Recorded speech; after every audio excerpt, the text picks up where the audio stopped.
une de l'actualité ce soir, transformer structurellement les économies africaines, les chercheurs et spécialistes y croient. Réunis à Ouagadougou pour la 11e édition de la semaine du débat économique, ils vont dégager les facteurs bloquants. Mais qu'est-ce qui fait que l'économie de nos pays n'avance pas? On en parle dans ce journal. Dans ce journal également, cette nouvelle qui défraie la chronique à Mahon, un village du Kénédougou. 0 admis au CEP cette année pour l'école du village. Sur un effectif de 39 élèves présentés, aucun n'a réussi à son examen. Quelles sont les causes de cet échec? Qu'est-ce qui s'est passé? Qui n'a pas fait son travail? On en parle dans cette édition. Dans cette édition également, nous irons au Tchad où 8 soldats tchadiens et 160 terroristes ont été tués dans une opération menée par la force régionale de lutte contre les djihadistes de Boko Haram dans la région du lac Tchad. Cette force régionale fait toujours face à une insurrection armée des islamistes. Ce sont là les titres du 20h. Mesdames, Messieurs, bonsoir. Je suis ravi de vous retrouver. Mais pour ouvrir ce journal, on évoque l'ouverture des 5e journées africaines de normalisation de l'Organisation régionale africaine de la normalisation. Une rencontre pour aider les entreprises africaines à se conformer aux normes qualité, toute chose qui les prépare à être compétitives sur le marché. Pour ces 5e journées, l'accent est mis sur le rôle de la normalisation pour une meilleure qualité dans une zone de libre-échange. Le point avec Ali Doubadini et Abouakar Sagnon. L'élection de cette 23e Assemblée générale de l'Organisation régionale africaine de normalisation et de la 5e journée de normalisation sont axées sur la qualité des produits issus des petites et moyennes entreprises. Il s'agira d'évaluer la conformité des entreprises locaux, de les aider à obtenir des certifications et surtout de leur enseigner la culture de la qualité. Vous voyez nos pays en développement, la culture de la qualité, c'est comme si c'est forcé. Si on n'a pas des inspecteurs qui viennent pour dire qu'il faut produire un produit de qualité, on ne fait pas. Il faut que ce que nous faisons, tout le processus, les services que nous donnons, soient liés à la qualité. Pour le ministre en charge du commerce et de l'industrie du Burkina, les économies des pays africains ne pourront pas créer assez de croissance et de richesse tant que les infrastructures qualité demeurent embryonnaires. De ce fait, il s'avère urgent et même nécessaire pour l'Afrique de mettre en place des infrastructures nationales, régionales, de qualité moderne et efficace, capable non seulement de démontrer la conformité de nos produits aux exigences des marchés internationaux, mais aussi de protéger la santé et la sécurité des consommateurs africains et l'environnement. 2017 a été déclarée année de l'infrastructure qualité en Afrique par l'Union africaine. Les conclusions de ces rencontres doivent aboutir à des recommandations susceptibles de transformer cette déclaration en réalité. Et dans ce contexte, la masse critique produite sur les économies africaines est déterminante. Depuis environ une dizaine d'années, le Centre d'études et de recherche économique et sociale de l'Université de Ouagadougou organise des débats sur des sujets majeurs. L'occasion est donnée aux chercheurs, étudiants et autres spécialistes des économies africaines de venir discuter de la structuration des économies africaines. Ils sont convaincus que partout où la pensée se déploie, il y a toujours le progrès. Urbain Benito Somé, Niarkiteda. Transformer structurellement les économies africaines, le CEDRES, le Centre d'études, de documentation des recherches économiques et sociales de l'Université Ouagadougou, y croit. Pour le professeur Idrissa Ouedraogo et son centre, il suffit de savoir définir les rôles des différents acteurs de développement. C'est tout l'enjeu de la 11e édition de la CEDECO, la semaine de débat économique qui se mène en ce moment à Ouagadougou. L'économie, c'est le bon sens. C'est quelqu'un qui a du bon sens et comprend l'économie. C'est l'économie, en fait, les questions économiques du pays, c'est tout le monde qui est concerné par ces questions-là. Et si le pays marche, c'est tout le monde qui en profite. S'il ne marche pas, nous perdrons tous. Donc voilà pourquoi nous pensons qu'il faut qu'on se mette tous ensemble pour pouvoir donc proposer des solutions idoines donc, en fait, à nos gouvernants. Il s'agit concrètement pour eux de diagnostiquer les facteurs bloquants afin de déterminer des bases solides pour une économie qui repose sur une croissance forte, durable et inclusive, telle que soutient le PNDS. Cette 11e édition se tient au moment où nous sommes en plein dans la mise en œuvre du plan national de développement économique et social. Et dans le PNDS, l'un des axes est justement la transformation structurelle de l'économie. Donc quels sont les facteurs bloquants et qui font que notre économie n'avance pas, parce que les études ont montré que lorsque on veut inverser durablement la pauvreté, il faut qu'on atteigne un taux moyen de croissance sur la durée de 7% par an. Le gouvernement attache du prix aux conclusions qui seront issues de la semaine de débat économique, selon la ministre en charge de l'économie. En attendant la clôture prévue pour vendredi prochain, les acteurs sont unanimes. Partout où la pensée se déploie, il y a toujours des progrès. L'Assemblée nationale réfléchit à un plan stratégique pour son projet d'appui à la démocratie au Burkina Faso. Ce 28 juin, les parlementaires et partenaires techniques et financiers se sont retrouvés pour lancer les prémices de ce plan. Oumar Zombré. Le plan stratégique de l'Assemblée nationale au cœur d'une séance de travail entre parlementaires burkinabés et partenaires techniques et financiers. Il s'agit ici de faire le bilan d'une année de mise en œuvre de ce plan, mais aussi d'accélérer la mobilisation des ressources financières pour la réalisation d'autres projets.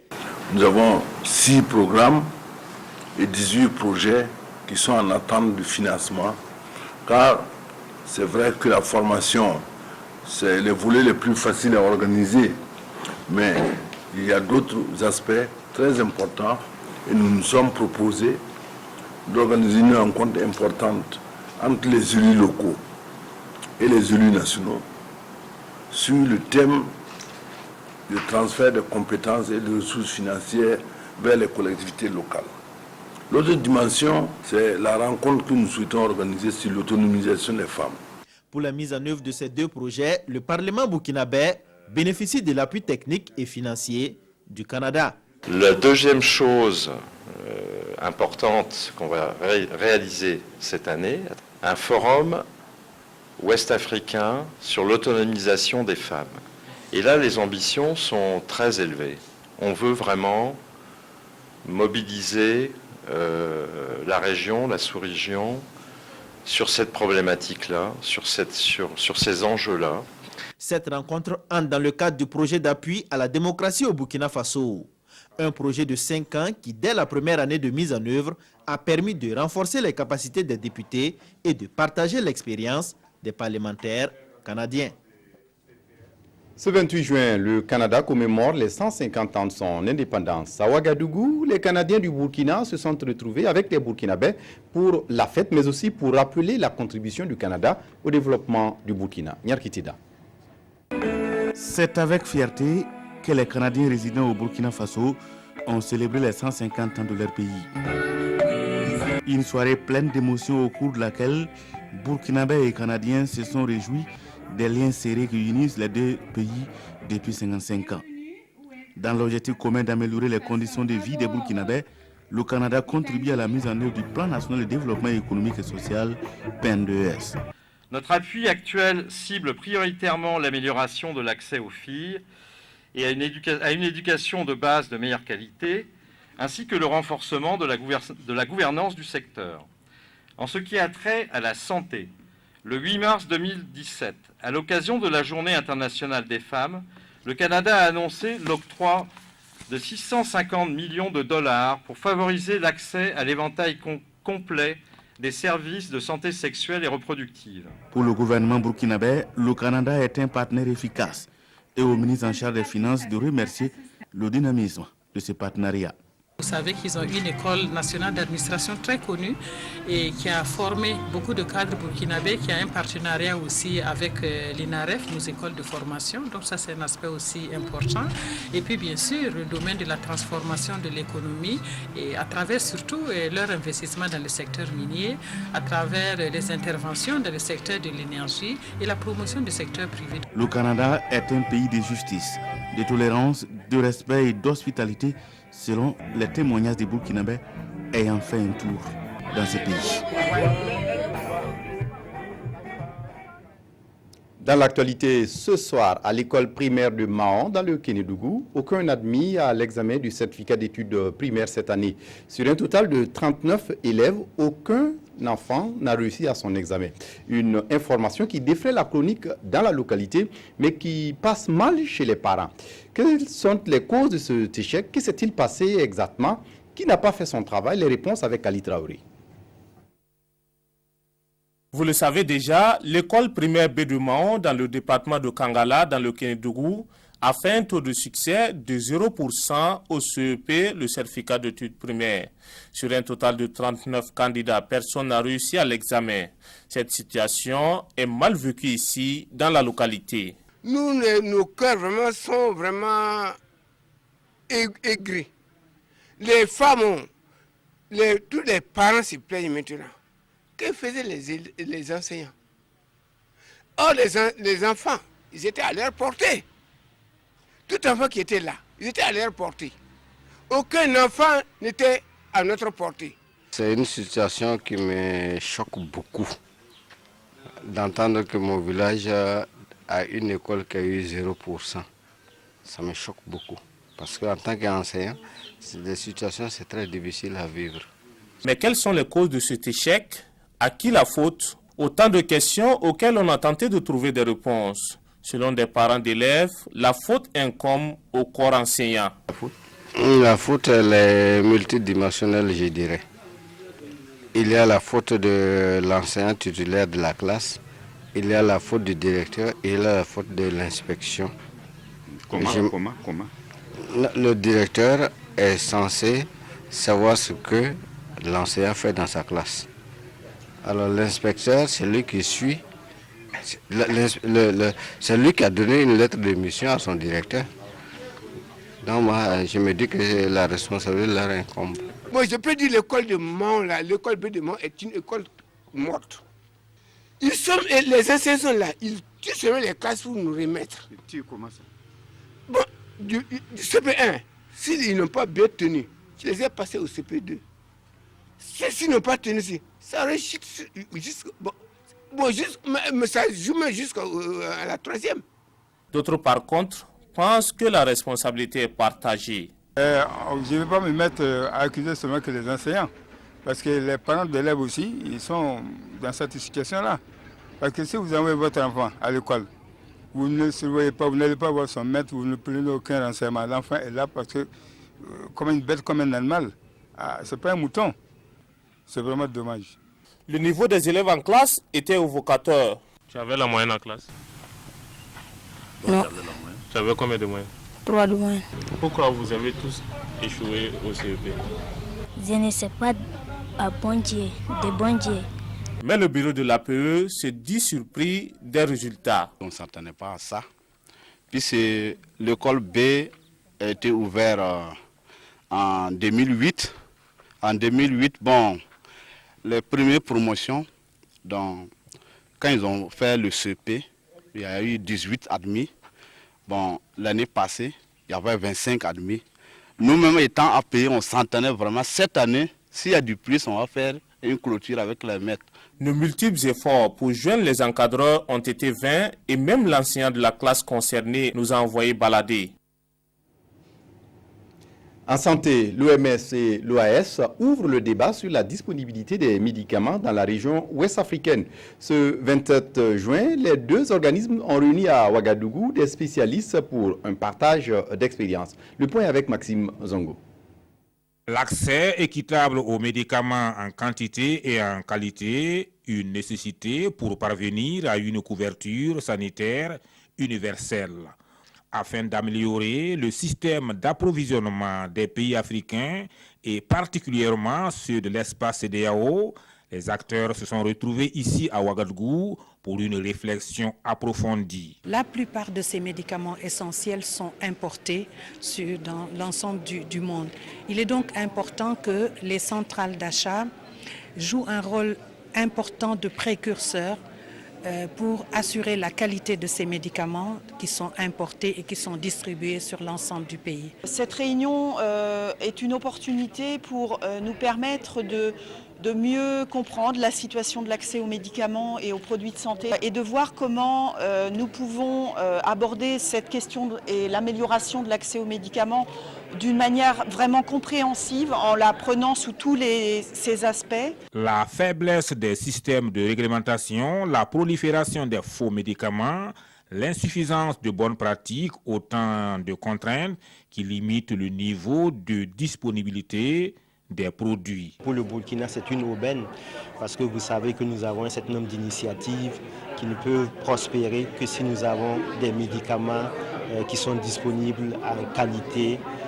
Je veux parler de la gratuité des soins au profit des enfants de moins de 5 ans qui couvrent environ 25% de la population. La rencontre de Ouagadougou marquera donc le départ d'actions concrètes en faveur de l'accès à des médicaments de qualité pour tous. 3 jours durant, les participants vont tenter de tracer des voies à même de contribuer à trouver des solutions pérennes à la situation. Il n'est pas souvent aisé d'être migrant en Guinée-Conakry. Ces personnes déplacées vivent dans beaucoup de cas des privations de droits, sans oublier les tortures et autres sévices corporels et les traitements cruels et inhumains. Et pourtant, les droits des migrants sont garantis par la communauté internationale. Explication, Paul-David Bambara, Yolande Lompo.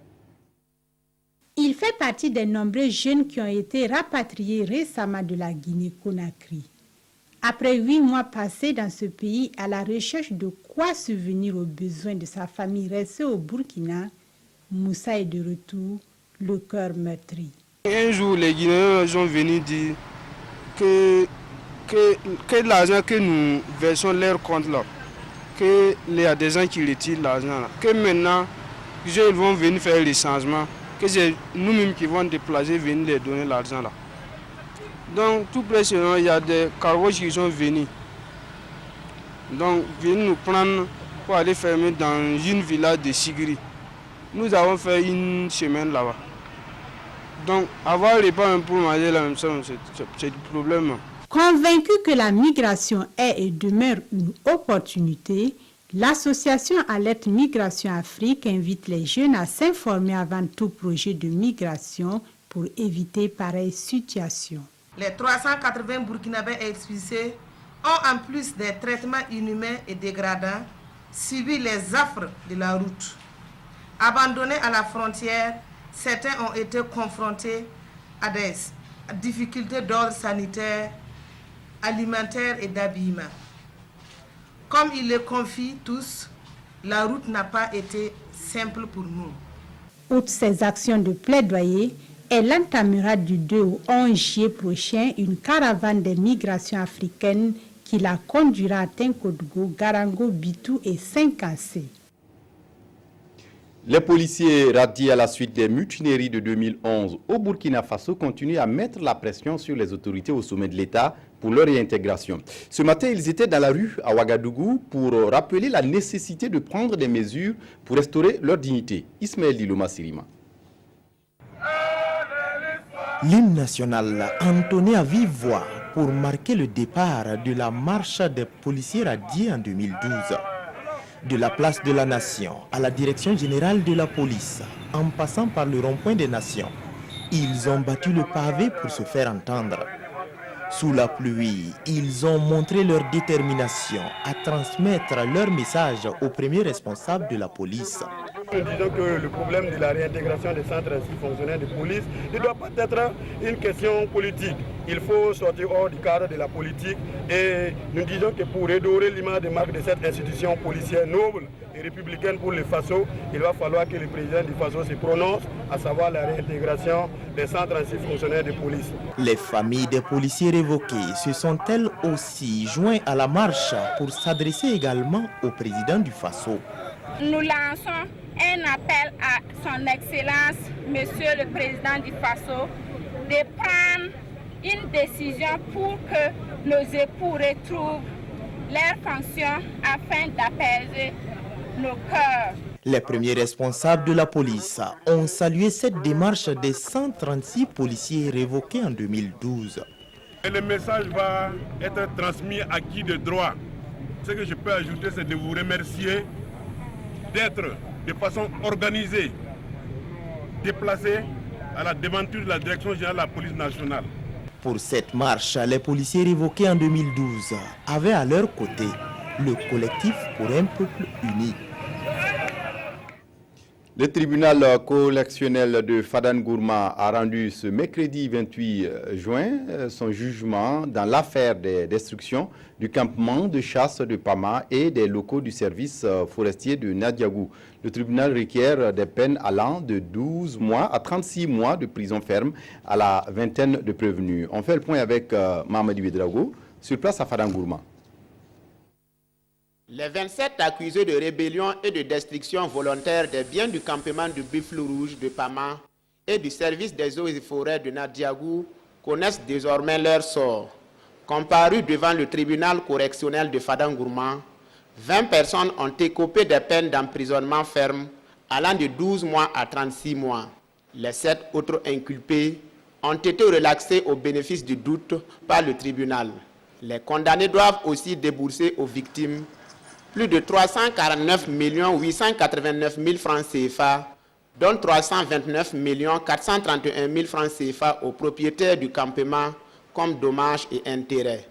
C'est une victoire pour l'état de droit, afin que déjà tout le monde sache que vivant en communauté, il y a des choses qu'on ne peut pas faire. Notre insatisfaction se trouve donc au niveau des peines, qui nous trouvons été vraiment très clémentes. Nous sommes quand même satisfaits du montant de la condamnation que nous avons eue, même si la plus grande question est de savoir comment faire pour recouvrer. C'est aussi un ouf de soulagement sur les victimes. À mon niveau et au nom de la hiérarchie, je suis animé d'une satisfaction morale. Je pense que le droit a été dit et que ces gens vont pendant 1 an à 3 ans réfléchir et savoir que plus rien ne sera comme avant. Les accusés ont 15 jours pour faire appel devant la cour d'appel de Fadangourma. Et puis comment utiliser les nouvelles technologies pour créer de nouveaux emplois dans la poste? La question taraude la poste du Burkina qui organise une rencontre jusqu'au 30 juin prochain. Une réflexion menée à la faveur de la journée postale. Issaka Ouedraogo, Tangaroubert Kafando. Opérateurs postaux, acteurs du développement socio-économique, c'est sous ce thème que se tient la 6e journée postale à Ouagadougou. Il s'agit de rappeler le rôle et la place des opérateurs postaux dans le développement socio-économique du Burkina Faso, poursuivre la sensibilisation des acteurs du secteur sur le respect des textes légaux et réglementaires et susciter des innovations dans le secteur postal. Les 3 jours de réflexion permettront aux participants d'échanger sur les enjeux de la politique sectorielle de l'économie numérique, la concurrence déloyale, le commerce électronique et les stratégies de développement du secteur postal. Aujourd'hui, le numérique offre énormément de possibilités pour le secteur postal qui se doit de se repositionner, de réinventer, de revoir en fait ses activités. Du colis postal traditionnel, on va à un autre type de métier. Donc, il reste donc à être développé et pour véritablement offrir des services innovants à la satisfaction et à la demande des populations. La poste est perçue comme un secteur dynamique, important et sensible. En 2016, le secteur a généré plus de 1260 emplois et un chiffre d'affaires de plus de 6 270 millions de francs CFA au Burkina Faso. En culture, l'accès des femmes à une représentation égalitaire au sein des métiers créatifs, artistiques et culturels. C'est la problématique discutée ce 28 juin à l'Institut français de Ouagadougou, une réflexion qui rentre dans le cadre d'un colloque organisé pour contribuer à la transformation des perceptions et des mentalités dans la culture. Explication, Kadissa Nogo. Les femmes sont faiblement représentées dans la production cinématographique, audiovisuelle et théâtrale. Peu d'entre elles arrivent à percer de façon remarquable, quelles que soient leurs compétences et leurs talents. C'est le constat fait par les premiers responsables de l'Institut Imagine. Pour changer la donne, un colloque genre a été initié autour de la problématique de l'accès des femmes à une représentation égalitaire au sein des métiers créatifs, artistiques et culturels. Donc c'est réduire les inégalités, donc aller vers des rapports plus égalitaires, permettre aux femmes d'avoir un input à la hauteur de ce qu'elles représentent, non seulement numériquement parlant, mais aussi par leur talent, leur sensibilité propre. Et ceux qui sont là vont travailler ensemble parce que l'analyse genre et l'approche genre On ne peut pas changer quelqu'un sans lui-même. Mais si les concernés, les hommes commencent à changer de regard par rapport aux femmes, les femmes commencent à changer de regard par rapport aux hommes en ayant confiance en elles-mêmes, ensemble, ils vont faire changer la société. Au cours de ce colloque, plusieurs communications seront données par des spécialistes en genre pour familiariser les participants sur cette question. Il est aussi prévu une série de témoignages et d'échanges des actrices et acteurs du secteur du cinéma, de l'audiovisuel et du théâtre. Une rencontre qui va aboutir à l'élaboration des stratégies et des actions à mettre en œuvre pour promouvoir un changement effectif dans le milieu de la culture dans notre pays. Je le disais en titre, dans la guerre contre Boko Haram, l'armée tchadienne la plus aguerrie de la région paye un lourd tribut. 8 soldats tchadiens et 160 terroristes ont été tués dans une opération menée par la force régionale de lutte contre les djihadistes de Boko Haram dans la région du lac Tchad. 8 soldats tchadiens et 160 terroristes ont été tués dans une opération menée par la force régionale de lutte contre les djihadistes de Boko Haram dans la région du lac Tchad. Cette force régionale fait toujours face à une insurrection armée des islamistes. Même s'ils ont été chassés de la plupart des territoires, les insurgés continuent de mener des attaques dans cette région frontalière au Nigeria, au Cameroun, au Niger et au Tchad. L'armée tchadienne la plus aguerrie de la région perd un lourd tribut dans cette guerre. Au début du mois de juin, 9 de ces soldats ont été tués sur la rive nord du lac. Des pertes en nette augmentation qui ont fait réagir le président Idriss Déby ces derniers jours. Il envisage de retirer une partie de ses troupes engagées dans la lutte contre le terrorisme s'il ne reçoit pas de soutien.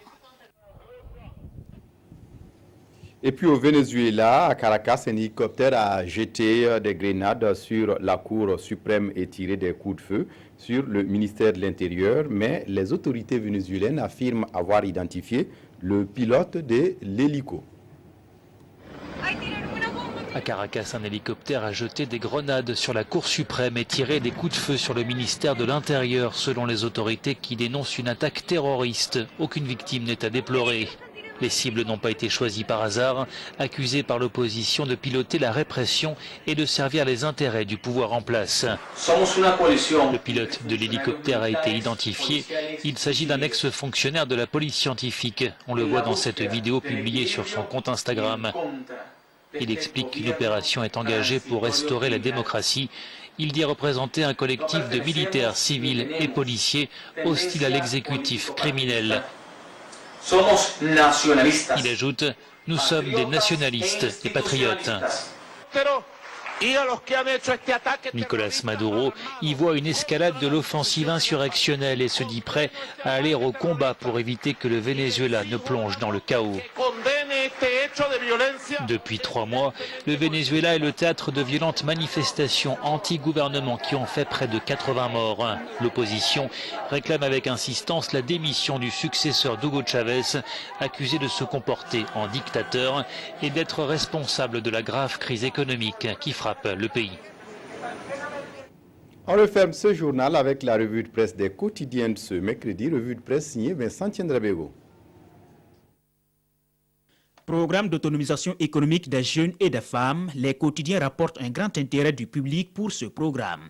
Les guichets spéciaux de financement sont pris d'assaut par les jeunes et les femmes, constate Sidoya, qui a fait la ronde des différents guichets des 5 fonds crédités par le gouvernement pour soutenir les initiatives entrepreneuriales. Et l'affluence est encore plus forte au niveau du fonds d'appui des initiatives des jeunes, le FEJ, qui octroie 100 000 à 1 million de francs CFA aux jeunes de 18 à 35 ans.